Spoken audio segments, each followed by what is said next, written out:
జగిత్యాల జిల్లాలో online గేమ్‌కు BTech విద్యార్థి బలయ్యాడు.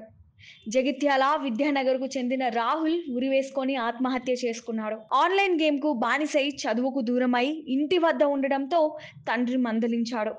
మనస్తాపంతో ఉరివేసుకొని ఆత్మహత్య చేసుకున్నాడు. ఒక్కగానొక్క కొడుకు ఆత్మహత్య చేసుకోవడంతో పేరెంట్స్ కన్నీరు మున్నీరుగా విలపించారు. కిరాణా దుకాణంతో కుటుంబాన్ని పోషించుకునే తండ్రి శ్రీనివాస్ కొడుకును మేనేజ్మెంట్ కోటా కింద బీటెక్‌లో చేర్పించాడు. సెకండ్ ఇయర్‌లో ఫెయిల్ అయిన రాహుల్ ఇంటి వద్దనే ఉంటూ ఆన్‌లైన్ గేమ్స్‌లో మునిగిపోయాడు. ఆన్‌లైన్ గేమ్‌కు బానిసై అప్పుల పాలైన రాహుల్‌ను సన్మార్గంలో నడిపించేందుకు పేరెంట్స్ చేసిన ప్రయత్నాలు ఫలించలేకపోయాయి. చివరికి అతడు బలవన్మరణానికి పాల్పడడంతో తీవ్ర ఆవేదన చెందుతున్నారు.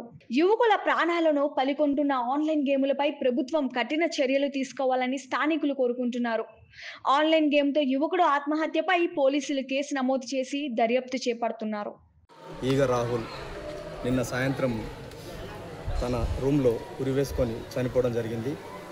గత కొన్ని సంవత్సరాలుగా ఆయన ఫోన్ గేమ్లకు అలవాటు పడి నిన్న వాళ్ళ ఫాదరు కొద్ది కాలంగా ఇక్కడ విద్యానగర్లో 25 సంవత్సరాలుగా మంగళకెళ్ళి వచ్చి నిరుపేద కుటుంబం నుంచి వచ్చి చిన్న కిరాణం షాప్ నడిపించుకునేవాడు.